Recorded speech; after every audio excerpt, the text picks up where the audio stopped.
the other pieces put together. Otherwise, this debate is never going to end. So we have a productive suggestion here. Film the consent. Anand, and then I'll come to Dr. Anand. I'll tell you, I think we should be very clear. I think you're right. We have to plug the gaps. We're not sitting here sitting with that the clinical research is the villain of the piece. Of course not. Actually, no, Anjali it can't and be. I, It can't be. Yeah. It can't be. There's a good example. Anjali and I worked in Pune with the National AIDS Research Organization.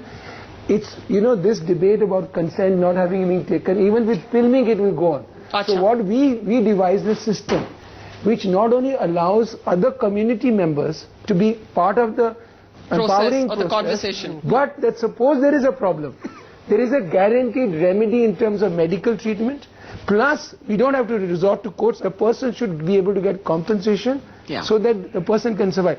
The point is, there are people who are cutting corners because that costs money. Clinical trials is an expensive process. So there isn't an innate enmity here between those asking for better regulatory frameworks. We are not sitting here in judgment. One more, one additional. And then I'll come to you, Kiran. Give me a second. I think anybody who's doing clinical trials, it should be on the website, the protocols, without disclosing the names. So it's transparent. Today we don't know what's happening. Okay, Anand Rai, आप court में गए.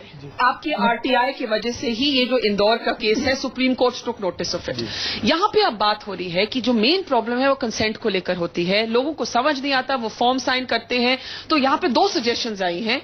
Film the consent और उससे भी बढ़कर आई है wider community participation. आपने क्या अपने एक्सपीरियंस में पाया कि इससे क्या चीजें बेहतर हो सकती हैं? देखिए, मैं आपको बताना चाहूंगा कि मैं खुद एक डॉक्टर हूं. मेरे सामने मैंने देखा कि किस तरीके से अनएथिकल वे में ट्रायल्स चल रहे थे. यहाँ दो सेक्टर हैं. एक प्राइवेट सेक्टर है जो ट्रायल्स करते हैं और मुझे लगता है कि वो कंप्लीटली फेयर वे में ट्रायल्स कर रहे हैं. लेकिन जो गवर्नमेंट हॉस्पिटल्स हैं वहां पर जो लोग आ रहे हैं वो बहुत पुअर होते हैं. दलित और आदिवासियों पर ट्रायल हुए हैं. इंदौर में 3300 लोगों पर ट्रायल हुए हैं. 81 लोगों पे सीरियस एडवर्स इवेंट हुआ और एक भी कंपेंसेट नहीं हुआ उसमें से. और out of 81 like 80% of Dalit.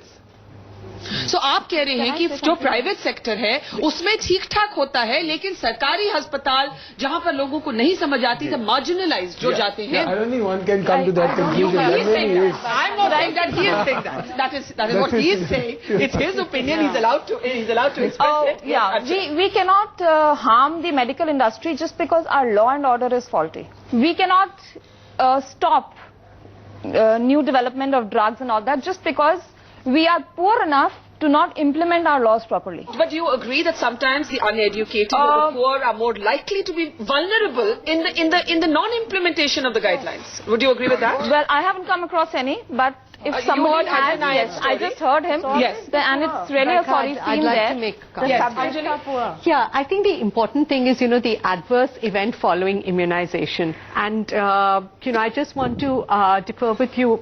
In organizations that do clinical trials, we report all adverse events, each and every. But then there are some which are obviously not related to the drug. So, for example, in that HIV vaccine trial, there was one trial participant who fractured his leg. So that's obviously not related to the vaccine. Yeah. Yes. But there could be some unexplained which have to be investigated. And I think here there is a concern when you have an adverse event. It's really important to know whether it's because of the drug or vaccine or it's unrelated. So fever could also be unrelated. Fair point. Let me take a break and let's come back with some constructive suggestions on the table. There are new guidelines being drafted. Do you need more than guidelines? Do you actually need a regulatory framework that has the mandate of law? How do you create transparency in consent? We're taking a break and taking your comments and questions in just a couple of minutes.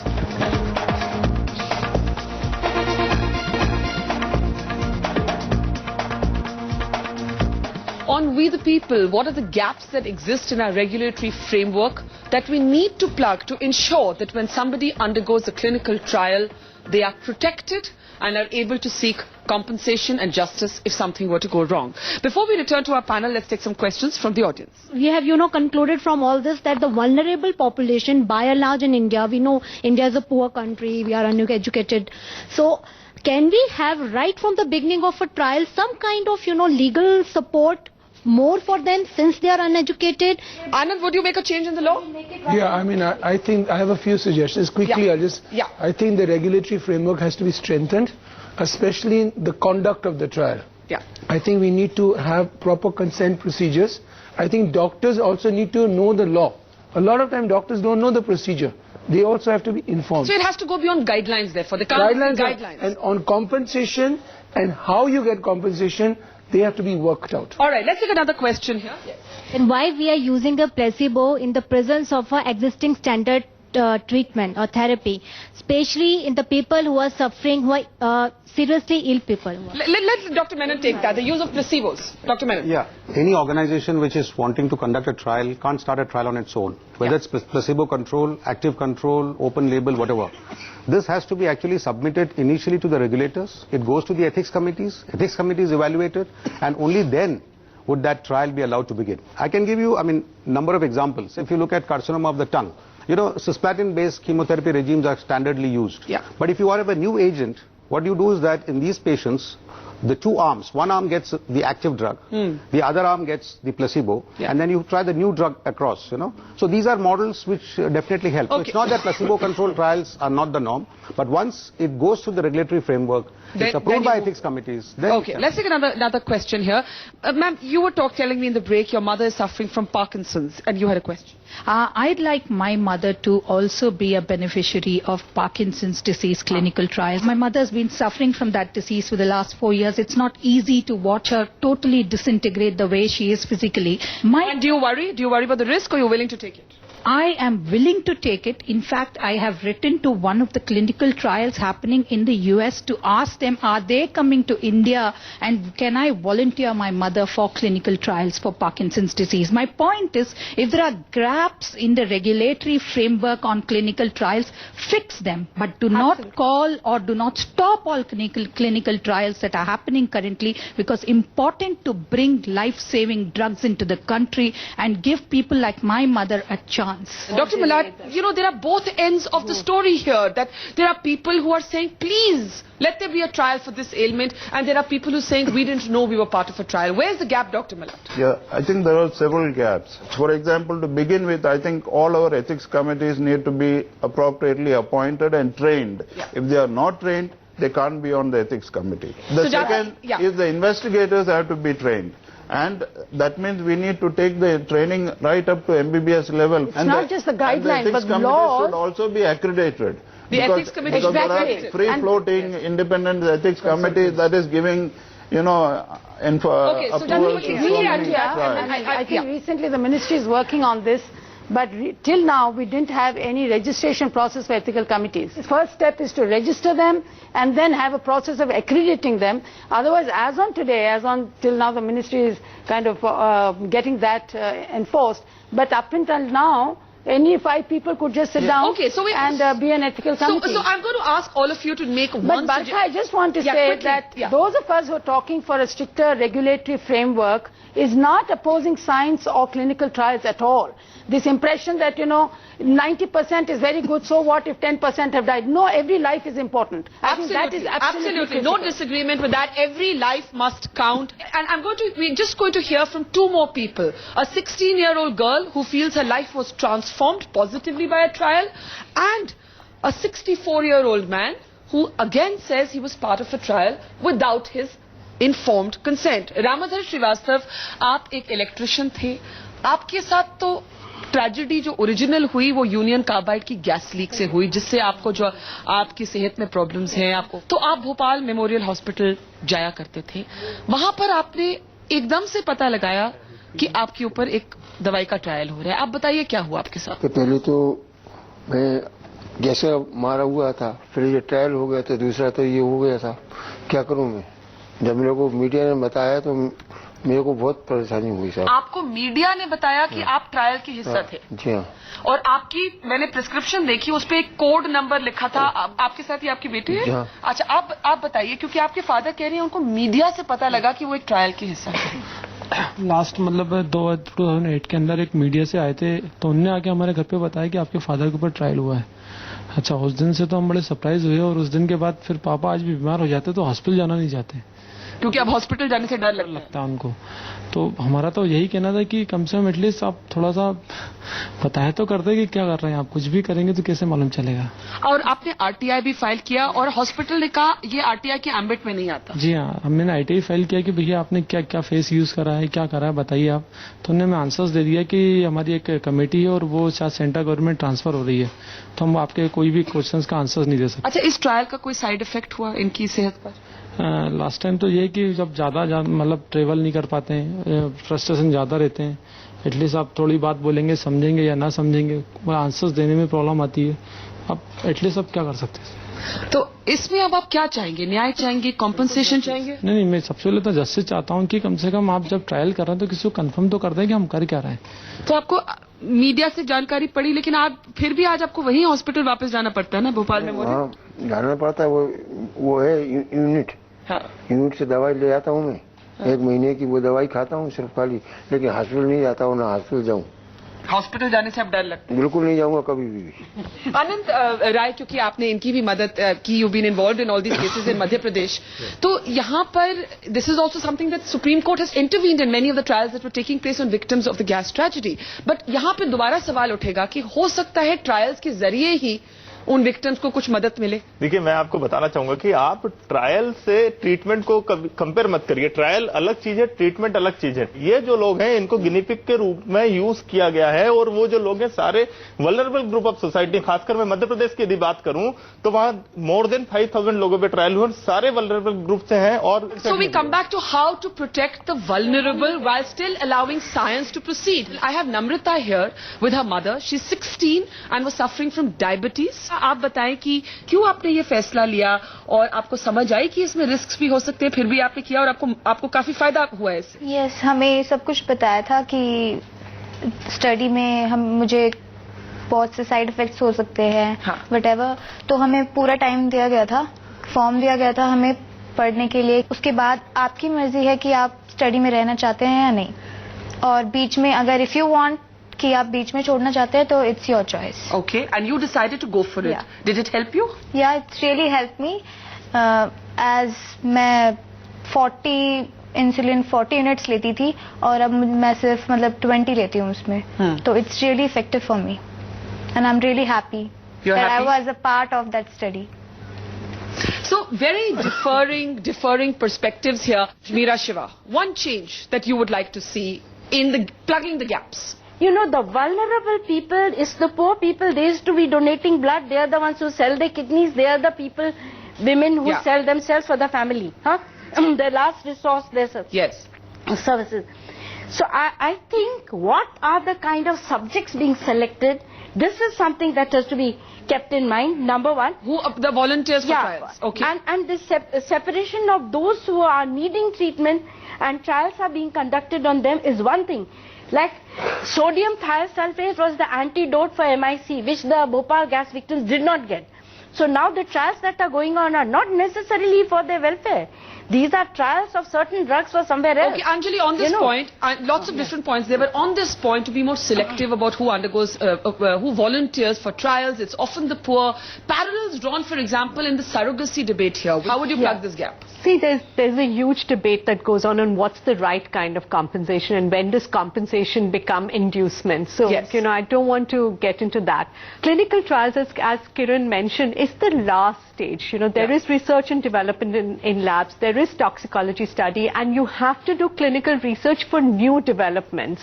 There is a clear reason why you go into clinical research, and you can't do on existing medicines, you have to do on new. But this is an interesting phrase you use, at which stage does compensation become inducement? Kiran Shaw, on this point on setting a compensation level that is not an inducement, but a compensation level that, as Anand Grover says, should be more easily be claimed. You know, that's really what you're saying, Anand, right? Before Kiran answers, I have a lot of respect for her points of view. Inducement is different from compensation, because compensation will be given only if a person suffers injury. Yes. If I'm just going in for clinical trial, if I get a lot of money for transport or That's inducement. So please That's don't a fair confuse distinction. that. That's a fair distinction. Inducement is what happens before the trial. Right, Compensation is what happens if it goes wrong because of the trial. Kiran Shaw, where would you settle on the compensation debate that many here are saying it's not guaranteed enough if something were to go wrong in a trial? I get the impression that people think that there are no regulations, there are no rules, that any old person is conducting trials. This is absolutely incorrect. I think we must understand that when we talk about informed consent, if it is done correctly, it is done in the vernacular language. Yes. You know, you're not just pulling people off the street. Yeah. You're not just there to exploit poor people and jab them with a drug which they don't know anything about. It's wrong. So there are enough checks and balances. At least all the trials that we have done, I know that we have done it with a huge amount of concerns and sensitivity to the patients who are being enrolled in the trial. Okay. Now, when it comes to things going wrong, yes, there must be ways of making sure that whatever punitive action has to be taken against those erring either investigators or whoever it is, it has to be done in that way. But it doesn't mean that everyone is doing trials the wrong way.